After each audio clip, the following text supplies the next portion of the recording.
खुदावंद के आनंद के लिए जोर से तारीफ करो, जोर से। इस वचन को सुनने के बाद आप सेम नहीं जा रहे वापिस। पहला नीति वचन में लिखा, जब परमेश्वर का आत्मा तुम पर उतरेगा तो वो अपने वचनों को तुम पर जाहिर करेगा। बहुत से लोग बाइबल को जब शरीर के अनुसार पढ़ने की कोशिश करते हैं और शरीर में पढ़ते हैं, उन्हें बाइबल समझ नहीं आती। और जब आप इस पवित्र वचन को आत्मा के द्वारा पढ़ते हैं तो परमेश्वर उस विषय में, उस स्थिति में, उस समय में आपसे क्या कहना चाहता है वो आपसे बात करता है। और बाइबल कहती है जिस व्यक्ति को परमेश्वर की बात समझ आ जाए या वो परमेश्वर की बात को सुन ले, उसकी सिचुएशंस कभी सेम नहीं रहती। एक छुटकारा पाए हुए व्यक्ति और एक बिना छुटकारा पाए व्यक्ति में एक ही चीज का फर्क है कि उसको परमेश्वर की मर्जी मालूम थी और उसने पूरा किया, और दूसरे को परमेश्वर की इच्छा मालूम नहीं थी। एक व्यक्ति पागलपन में पूरा जीवन बिता सकता है ये सोचकर कि मेरे कर्मों का फल है, लेकिन एक क्रिश्चियन उसके अगेंस्ट फाइट कर सकता है और जीत सकता है, क्योंकि परमेश्वर ने उसे बताया है कि मैंने तुम्हें सांपों और बिच्छुओं को रौंदने का और शत्रु की सारी सामर्थ पर अधिकार दिया और किसी भी वस्तु से तुम्हें कुछ भी हानि ना होगी। पहला शमूएल 3 उसकी 1 से 21 आयत में लिखा, वह बालक शमूएल अली के सामने यहोवा की सेवा टहल करता था। उन दिनों में यहोवा का वचन दुर्लभ था और दर्शन कम मिलता था। और उस समय ऐसा हुआ कि एली की आंखें तो धुंधली होने लगी थी और उसे ना सूझ पड़ता था। जब वह अपने स्थान में लेटा हुआ था और परमेश्वर का दीपक अब तक बुझा नहीं था, और शमूएल यहोवा के आराधनालय में जहां परमेश्वर का संदूक था वहां लेटा था। यहोवा ने शमूएल को पुकारा और उसने कहा, क्या आज्ञा? तब उसने एली के पास जाकर दौड़कर कहा, क्या आज्ञा? तूने मुझे क्यों पुकारा है? वह बोला, मैंने नहीं पुकारा, फिर जा लेटा रहे। और वह जाकर लेट गया। तब यहोवा ने फिर पुकार कर कहा, हे शमूएल। शमूएल उठकर अली के पास गया और कहा, क्या आज्ञा? तूने मुझे पुकारा है। और उसने कहा, हे मेरे बेटे, मैंने नहीं पुकारा, फिर जा लेटा रहे। उस समय तक शमूएल यहोवा को नहीं पहचानता था और ना ही यहोवा का वचन उस पर प्रकट हुआ था। फिर तीसरी बार यहोवा ने शमूएल को पुकारा और वह उठकर एली के पास गया और कहा, क्या आज्ञा? तूने मुझे क्यों पुकारा है? तब एली ने समझ लिया कि इस बालक को यहोवा ने पुकारा है। इसलिए एली ने शमूएल से कहा, जा लेटा रहे। यदि वह तुझे फिर पुकारे तो तू कहना, हे यहोवा कह, क्योंकि तेरा दास सुन रहा है। तब शमूएल अपने स्थान पर जाकर लेट गया। तब यहोवा आ खड़ा हुआ और पहले के समान पुकारा, शमूएल, शमूएल। शमूएल ने कहा, कह, क्योंकि तेरा दास सुन रहा है।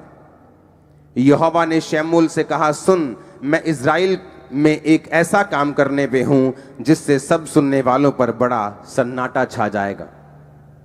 अपने हाथों को उठाकर, अपनी आंखों को बंद करके खुदावंद से बात करो, परमेश्वर, आज जो वचन मैं सुनने जा रहा हूं ये मेरी तरक्की का, मेरी आशीष का कारण हो। ये वही शमूएल है जिसको हन्ना ने परमेश्वर के भवन में दे दिया था। और बाइबल कहती है वो एली याजक के नीचे काम करता था और वो भवन के सारी सेवा में लगा रहता था। एक दिन यहोवा ने जब उसे पुकारा, हे शमूएल, हे शमूएल। बाइबल कहती जैसे ही उसने परमेश्वर की आवाज को सुना, क्योंकि उसने उससे पहले परमेश्वर की आवाज को कभी नहीं सुना था, और बाइबल कहती वो उठा और अपने जाके एली के पास, सेवक के पास जाकर बोला, क्या आज्ञा? आपने मुझे पुकारा है, बताइए क्या करूं? उसने कहा, मैंने नहीं पुकारा। उसने कहा, ठीक है, शायद गलती लग गई होगी। वो फिर जाकर लेटा और बाइबल कहती है फिर यहोवा ने पुकारा, हे शमूएल, हे शमूएल। उसने जाकर एली को कहा, तूने मुझे पुकारा है? उसने कहा, नहीं, मैंने नहीं पुकारा। जब तीसरी बार भी ऐसा हुआ और जब एली समझ गया कि परमेश्वर इसको आवाज लगा रहा है, और उसने कहा, शमूएल, अब जब परमेश्वर तुझे आवाज लगाए तो तू बोलना, हे यहोवा, क्या आज्ञा?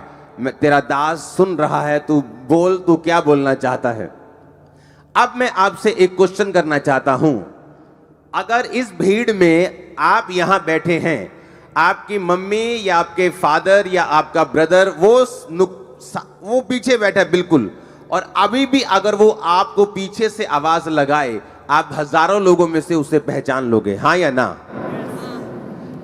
आपका नाम अगर अमित है और पीछे से आपकी मम्मी आवाज लगाए, अमित बेटा, तो आप पीछे मुड़ के देखने लोगे, मेरी माँ ने आवाज लगाई है। लेकिन अगर आप एक स्ट्रेंजर, एक ऐसा व्यक्ति जिसकी आप आवाज नहीं पहचानते, बाइबल कहती है मेरी भेड़ें मेरी आवाज को पहचानती हैं। हाँ, अगर आपकी मम्मी पीछे से पुकारे बेटा, तो आप सुन लोगे। लेकिन अगर कोई और पुकारे तो आपको लगेगा किसी और को आवाज लगाई जा रही, मेरे को नहीं, क्योंकि वो आवाज आपने सुनी नहीं, वो आपकी अपने की नहीं। यीशु मसीह ने कहा मेरी भेड़ें मेरी आवाज को पहचानती हैं और वो मेरे पीछे चलती हैं। अब यहां पर जब परमेश्वर ने शमूएल को आवाज लगाई, तो बाइबल कहती है उसकी आवाज, परमेश्वर की आवाज एली याजक की आवाज से बिल्कुल मेल खाती थी और 100% मिलती थी। ऐसा नहीं हो सकता कि आपको कोई और आवाज लगाए और आप अपने पापा के पास चले जाएं। अगर आपके पापा की आवाज आपको नहीं आई, आप बाहर देखेंगे जाके घर के कि मुझे कौन आवाज लगा रहा है, क्योंकि वो आपने वो आवाज सुनी नहीं। लेकिन अगर वो आवाज आपकी माँ ने या बाप ने या भाई ने लगाई है, आप डायरेक्ट उसके कमरे में जाके पूछोगे कि क्या बात है, आपने मुझे पुकार रहे थे, आप बुला रहे थे, बताइए क्या चक्कर है। लेकिन बाइबल यहां कहती है कि उसने यहोवा की आवाज को पहले कभी नहीं सुना था। बाइबल कहती है जैसे ही एली याजक उसको मिला और उसने कहा मैंने तुझे नहीं पुकारा, वो बड़ा हैरान हुआ, फिर वापस गया, लेटा। तीसरी बार जब परमेश्वर ने पुकारा तो फिर एली याजक की आवाज में ही पुकारा।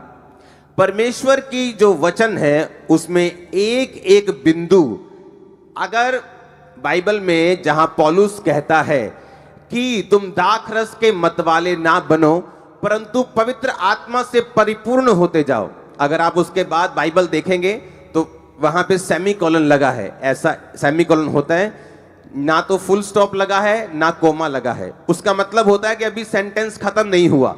आगे उसने लिखा अपने आप से भजन संहिता से बातें करते हुए, गैर भाषा में प्रार्थना करते हुए धन्यवाद। यानी अगर उसने ये कहा कि तुम पवित्र आत्मा से परिपूर्ण होते जाओ, तो सेमीकोलन का मतलब कैसे होना है। बाइबल इतनी गहरी है, इतनी वो गहरी है कि एक कोमे का, एक बिंदु का, एक फुल स्टॉप का भी पूरा उसमें कारण है। अगर बाइबल में वो जिक्र है, यहां पर बहुत बड़ा कारण था कि परमेश्वर ने शमूएल से जो बात की, अपने सेवक की आवाज की मैचिंग में और पूरी तरह से अपने सेवक की आवाज के रूप में ही शमूएल से कहा हे शमूएल, हे शमूएल।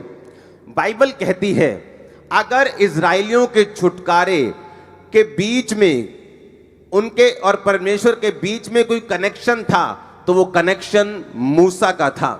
बाइबल कहती है मूसा के चले जाने के बाद अगर कोई कनेक्शन उनका और परमेश्वर के बीच का था तो वो यहोशू था, वो जीसस क्राइस्ट थे, वो पतरस था, वो पौलुस था।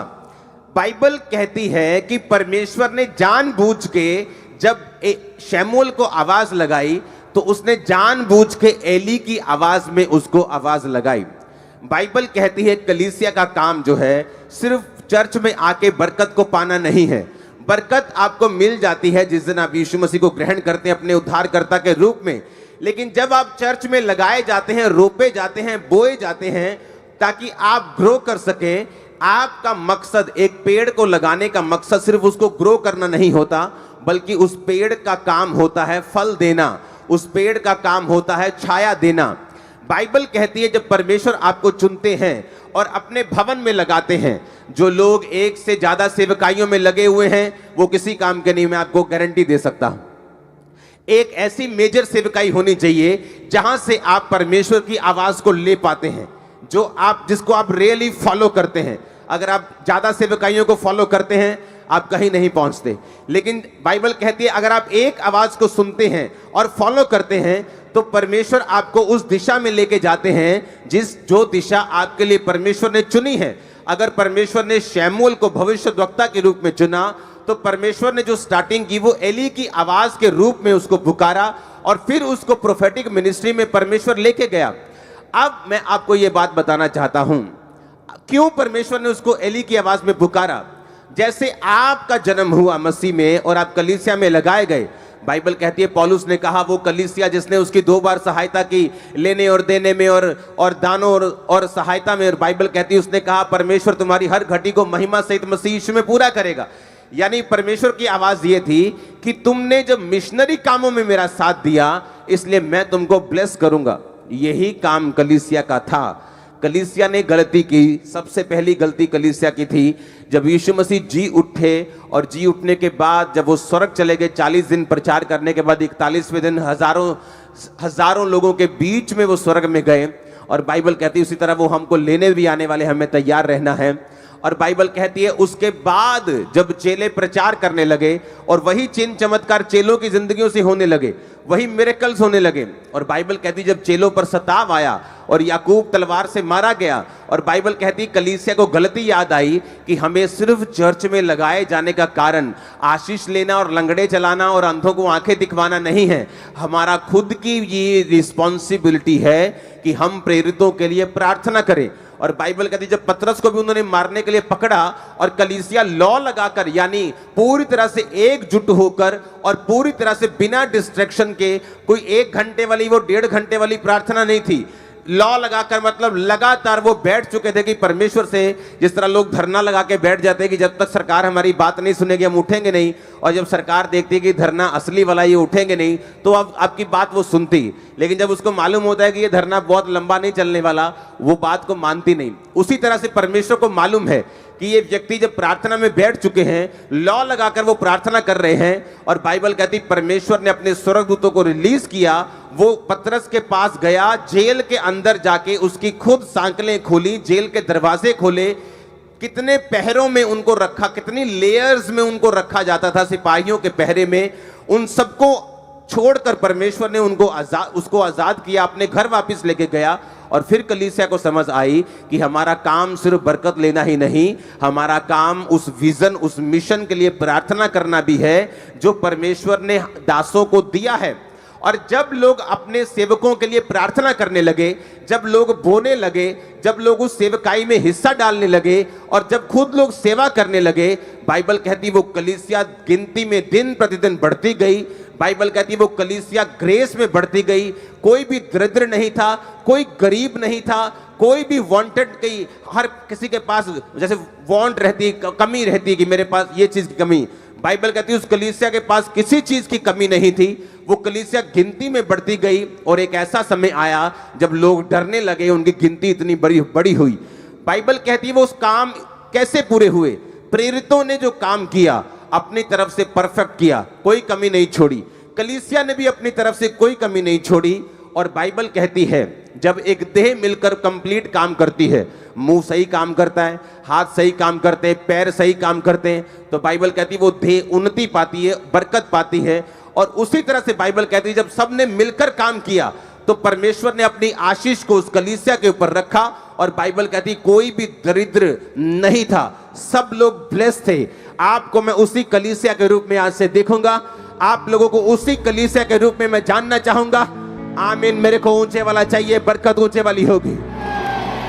यीशु मसीह के नाम से खुदा बाप, जो भाई बहन इन वचनों को सुन रहे हैं, जो पढ़ रहे हैं, पिता परमेश्वर यीशु मसीह के सामर्थ्य नाम में उन्हें ब्लेस करता हूँ पिता। वो पवित्रता, सच्चाई और ईमानदारी के साथ चलने पाए यीशु मसीह के नाम में, वो शुद्धता के साथ चलने पाए यीशु मसीह के नाम से खुदा बाप। यीशु मसीह के नाम से पिता, आपने जिस तरह सैमुअल को आवाज़ लगाई पिता, आप अपने इन बेटे बेटियों को भी लगाएं पिता परमेश्वर, और इनके कॉलिंग को बताएं पिता परमेश्वर कि आपने इन्हें क्यों बुलाया पिता परमेश्वर, और ये उसे जानने और समझने पाए यीशु मसीह के सामर्थ्य नाम में, जिसके द्वारा आपके नाम की स्तुति और महिमा हो खुदा बाप। ये तेरे वचन सुनने वाले नहीं वरन उस पर चलने वाले भी बने यीशु मसीह के सामर्थ्य नाम में मैं कहता हूँ। Thank you Jesus.